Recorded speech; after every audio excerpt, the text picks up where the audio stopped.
নমস্কার বন্ধুরা, সুপ্রভাত। কেমন আছো তোমরা সবাই? আশা করছি তোমরা সবাই খুব ভালো আছো, আর আমিও খুব ভালো আছি। আমার চ্যানেল লাইভ ক্যাপচারে তোমাদের সকলকে জানাই অনেক অনেক স্বাগত আর অনেক অনেক ভালোবাসা। ঘড়িতে এখন সময় হলো সকাল ওই 7টা মতো। এই তো সবেমাত্রই ঘুম থেকে উঠলাম। ঘুম থেকে উঠেই লেগে পড়েছি কাজ বাজে। সবার প্রথমে ঘরটা ঝাড় দিয়ে নিলাম, আর ঘরটা ঝাড় দেওয়া তোমাদের সাথে শেয়ার করলাম না, তার কারণ ঘরের মধ্যে তো অন্ধকার, আর যদি লাইট জ্বালাই বা জানলা খুলি আর আমার ছেলে উঠে যেতে পারে ওর চোখের উপরে আলো পড়লে, আর ও যদি এখন উঠে যায় আমার কাজবাজ মানে বাসি কাজবাজ সারতে অনেকটাই লেট হয়ে যাবে।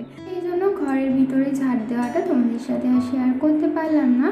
তো ঘরটা ঝাড় দেবার পর সিঁড়িটাও ঝাড় দিয়ে নিয়েছি, আর এখন এই যে সামনের যে উঠানটা রয়েছে সেটাও এখন ঝাড় দিয়ে নিচ্ছি। এই জায়গাটা ঝাড় দেবার পর ঘরটা মুছবো। ঘরটা মুছে তারপরে জামা কাপড়গুলো ধোবো। কিছু জামা কাপড় রয়েছে, রোজ দিনই তো আমার জামা কাপড় ধুতেই হয়। ছেলে যেহেতু ছোট, আর আমার হাজবেন্ডের যে টুকটাক জামা কাপড় হয় সেগুলো আমি রোজ দিনই ধুয়ে দিই। দেখো আমার চুলের কি অবস্থা। আসলে ঘুম থেকে ওঠার পর আমি চুল আঁচড়াইনি। আসলে আমি কোনোদিনই চুল আঁচড়াই না। ঘুম থেকে ওঠার পর ঘুম থেকে উঠে সমস্ত কাজবাজ সেরে মানে বাসি কাজবাজ সেরে তো আমি স্নান করে নিই। তো স্নান করে এসে একেবারে চুলটা আঁচড়াই। তো সেই কারণে ঘরটা মোছার পর ওই যে পাপোশগুলো একটু ঝেড়ে নিলাম। ঝেড়ে নেবার পর যে পাপোশটা যেখানে ছিল সেখানে রেখে দিলাম। একটা খাটের সামনে থাকে আর একটা দরজার সামনে থাকে, আর আমার ঘরের ভিতরেই যেহেতু বাথরুমের সামনেও একটা পাপোশ থাকে। ঘরটা সম্পূর্ণ মোছার পর ঘরের সামনেটাও মুছে নিলাম, আর এখন চলে এসেছি বাইরে। এই যে বাইরের চাকাটাও একটুখানি জল ছিটিয়ে দেবো। তোমরা যারা এই পর্যন্ত আমার ভিডিও দেখলে তোমাদের জানাই অসংখ্য ধন্যবাদ আমার ভিডিও দেখবার জন্য। আর আমার ভিডিওটিতে যদি কোথাও তোমাদের ভালো লেগে থাকে তাহলে ভিডিওটিতে একটা লাইক করতে পারো, আর কমেন্ট করে জানাতে পারো আমার ভিডিও তোমাদের কেমন লাগছে। যদি কোনো নতুন বন্ধু আজকে প্রথম আমার ভিডিও দেখে থাকো, আর আমার ভিডিও যদি তোমাদের কোথাও ভালো লেগে থাকে তাহলে আমার চ্যানেলটিকে সাবস্ক্রাইব করে রাখতে পারো এরকম নতুন নতুন ডেইলি ব্লগ রোজ দিন দেখবার জন্য। তো এই তো বাইরের কাজবাজ সমস্ত সেরে চলে আসলাম এই তো বাথরুমে এসে জামা কাপড়গুলো তো আগেই ভিজিয়ে রেখেছিলাম। তো এখন জামা কাপড়গুলো ধুয়ে চলে এসেছি স্নান করে আসার পর এই যে দেখো মাথাটা ভালো করে মুছে নিচ্ছি। যতই স্নান করার সময় ভাবি যে মাথার শুধু সামনের টুকুনি ভিজাবো, তো হয় না। জল ঢালতে গেলে পুরো চুলই আমার ভিজে যায় প্রায় দিন। আর পুরো চুল ভিজাইলে না মানে চুল যেহেতু ছেড়ে রাখা যায় না এখন গরমকালে, আর ওই ভিজা চুলটাই বেঁধে রাখি, তো আর চুল আরও বেশি ওঠে প্রচণ্ড। এমনিও খুব চুল ওঠে, আর এই ভিজা চুল বেঁধে রাখলে আরও বেশি চুল ওঠে।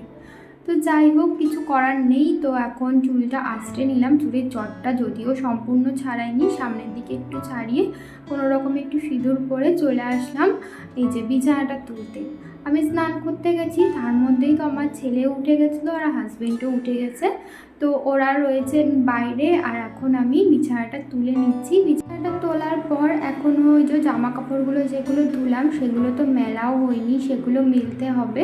বিছানাটা ফার্স্টে তুলে নিচ্ছি, তারপরে জামা কাপড়গুলো মেলবো।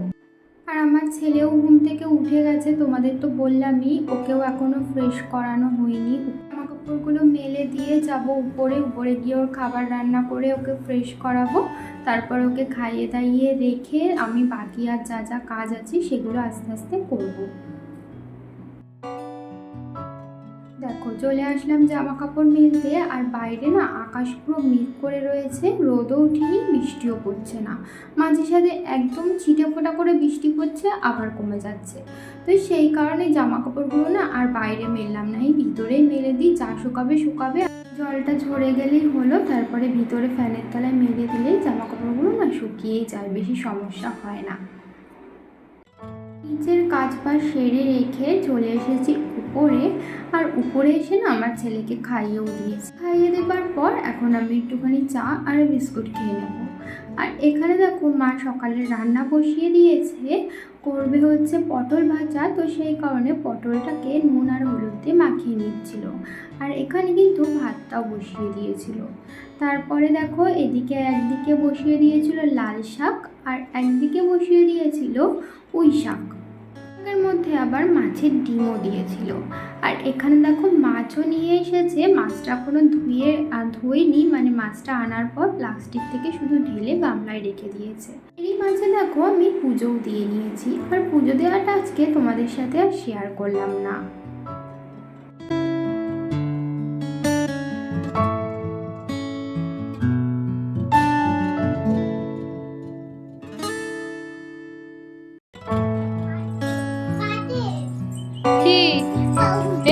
ভাবছে এই বাইক নিয়ে কাজে যাবা।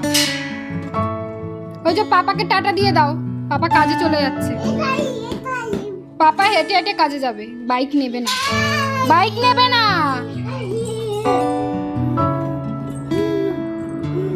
পাপা চলে গেছে, দেখো পাপা বেরিয়ে গেছে। গাড়ি নিয়ে আসো, গাড়ি নিয়ে আসো, না হামবারা গাড়ি নিয়ে চলে যাবে, তাতে গাড়ি নিয়ে আসো। ওদিকে তো আমার হাজবেন্ড কাজে বেরিয়ে গেল, আর মা রান্না বান্না তো অনেক আগেই হয়ে গেছে, ও খেয়ে দিয়েই কাজে বেরিয়েছে।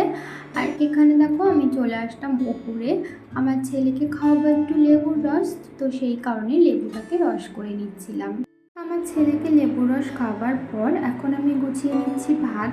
আজকে আমাদের হয়েছিল লাল শাক, পটল ভাজা, আর করেছিল মাছ ভাজা আর পুঁই শাক। মাছের ঝোলটা এখন রান্না করিনি, করবে হচ্ছে রাত্রেবেলা। তো এই তো ভাত গুছিয়ে নিয়ে আমি খেয়েও নিয়েছি, আর এদিকে বসিয়ে দিয়েছিলাম আমার ছেলের জন্য ডাল সিদ্ধ। ওকে আজকে ডাল সিদ্ধ আর মাছ ভাজা দিয়ে খাওয়াবো, তো সেই কারণে।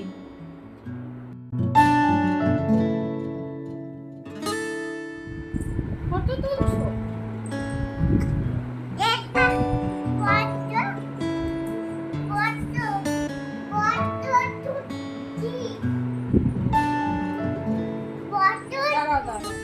দুপুরবেলা তো রোজ দিনের মতো আজকে আমার ছেলেকে ঘুম পাড়িয়েছিলাম, তারপরে আমি একটু ওর পাশে শুয়েছিলাম।